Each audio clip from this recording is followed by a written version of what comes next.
What's up, YouTube? So today we're talking about feedback. So we're talking about using the delay effect in a kind of unorthodox manner. So we want to kind of abuse feedback to create all sorts of weird and wonderful sound effects. So anyway, let's dive in and have a look.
Okay, so before we get started, I just want to say that you're definitely going to be wanting to use a limiter either after the effects chain that you're going to be creating or on your master bus. Just because we're going to be using feedback, things can get a bit loud and I don't want you to blow your speakers or anything like that. So another thing to mention is that you're going to need some kind of impulse to trigger the actual delay mechanism. Unlike in the analog realm, the delay isn't always kind of functioning. I guess for CPU purposes, it only starts to kind of feedback once some kind of audio signal is run through it. So you can even just use the very first pluck of a hi-hat or any kind of transient to just trigger the feedback of a delay. So what I want to do here is I want to start out by just adding the Bitwig's built-in delay. So for this effect, it's definitely going to help to have some kind of MIDI controller to control your amount of feedback and the delay time. That way you can get all sorts of weird and wonderful effects, and you can kind of play these sound effects as you kind of record them out. So what I like to do is I like to put my delay into a container, and then here on the container, we'll start to add some remotes, right? So here, for example, we can add a remote control for the delay time. So here I want to set the delay time to milliseconds rather than timed. That way we can actually get this kind of like seamless transition here. And so here we can go over to the remote and we can add a new page. And we can just assign this over here to the time, and we can assign this to the feedback. For now, we can just set the wet to 100% because we're not really going to need to tweak the wet all that much, but we've got excess parameters here which we're going to use to affect the other effects that we might add into the chain. So for now, my MIDI controller automatically just is assigned to these first 4 macro parameters, so I can already start to play the sound. So you can get an idea of what we're kind of doing in this tutorial.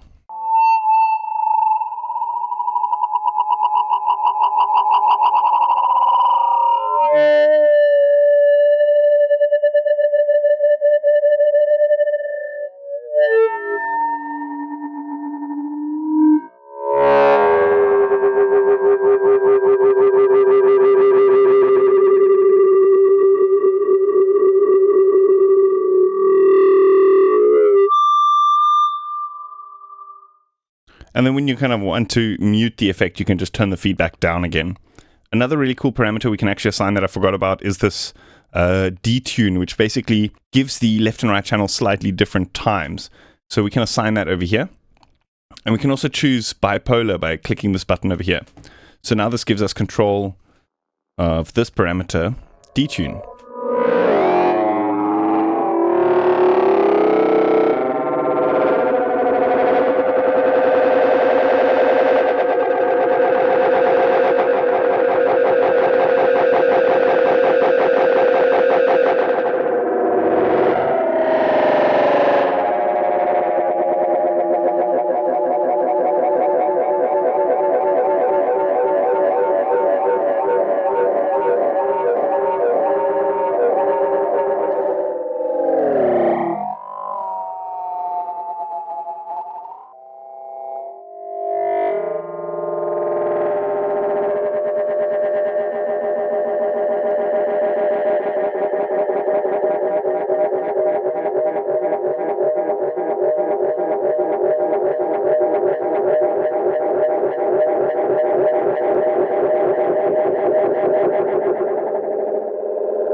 another thing I want to talk about is the different types of delay fades that we can use here in the inspector of the Delay Plus.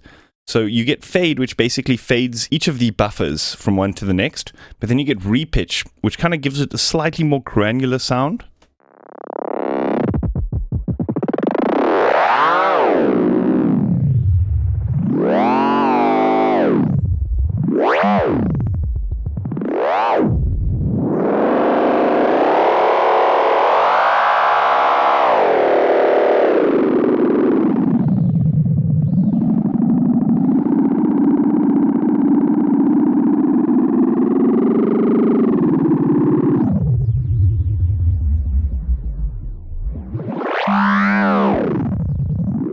So they both obviously give their own kind of character, right? I actually just prefer the sound of the granular one. Here what we can do is we can go into the feedback effect and we can start to add extra effects onto the feedback chain. So this is something special about the Bitwig delay and why I'd prefer to do this with the Bitwig delay as opposed to any of the third-party stuff is because it allows you to actually add effects in the feedback chain. So here, for example, we could pitch shift each of the feedback steps up by a little bit and then create either a crescendo or a decrescendo or whatever the case is by just changing these settings here a little bit. And then furthermore, we can actually play that detune amount by just assigning it to one of these remotes.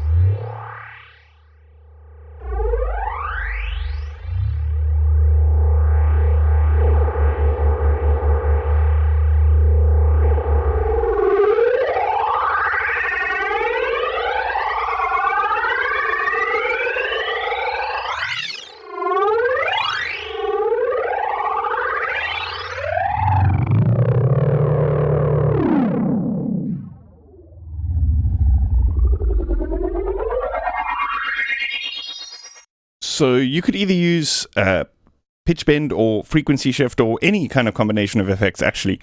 But one thing to be aware of is that here, for example, if you look at when I put this time down below, for example, 23 in this case, I think latency compensation for this effect is 23 milliseconds. So anything below that, I think, won't be too accurate, or it just sticks on that value, because the feedback wouldn't be able to calculate anything lower than the latency compensation of the effect. So you can't really stack up too much stuff here in the chain that's going to adjust the pitch or anything like that. However, that being said, is you can do that after the chain. So here, for example, if you want slightly less random noise, we could, for example, use something like Synaptics pitch map to snap each of these sounds to a specific note in a scale that we set. So you don't specifically have to use this plugin. There is a cheaper alternative to that, also by Synaptic, but you could also just do this the monophonic way. So the special thing about this plugin is it can kind of do pitch shifted chords and stuff, whereas the traditional way, like Auto-Tune, doesn't do polyphonic stuff. So here, let's just set it into something like pentatonic minor. Let's just adjust these parameters to taste. Okay, so here, because we've got a MIDI going into this channel, we're going to want to use a channel filter just before to stop the MIDI from actually cancelling out the notes in pitch map.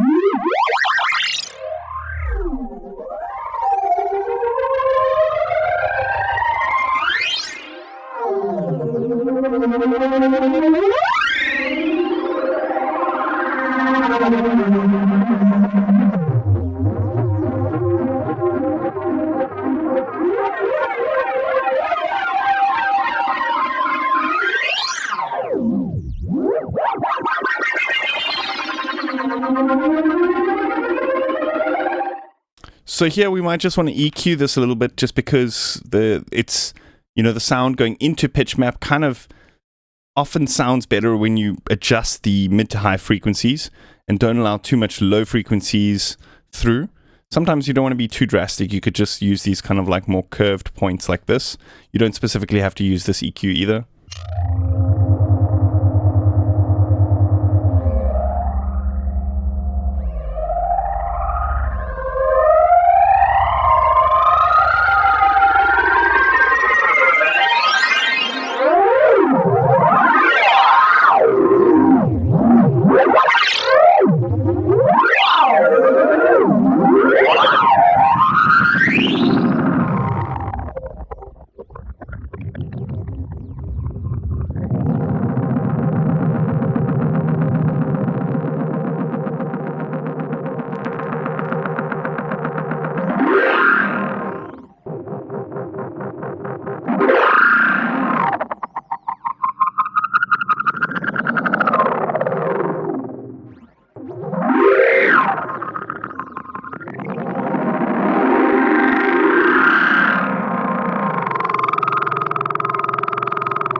Okay, so the trick to get it to not sound too distorted is to kind of ride that kind of feedback amount, and then also just EQ it again a little bit after the pitch map, and then maybe you just apply some reverb or something like that. Remember, now we're just getting very experimental. You could just cut out all of this post-processing and just render out a bunch of mud pies.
Okay, so now what we're going to want to do is add an audio track, if you don't have one already. And then we can assign the input to just receive that audio from that channel, post. And then we can hit the record button over here, and then just, go wild.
Awesome. So that's about it for today. I hope you guys enjoyed that. Also, do remember that I recently just put out a Bitwig masterclass. If you want the details on that, check out the link in the description. I've also got a Patreon if you want to support me. Otherwise, the best way to do that is to just hit the like button and subscribe to my channel. I'll see you guys next time. Cheers.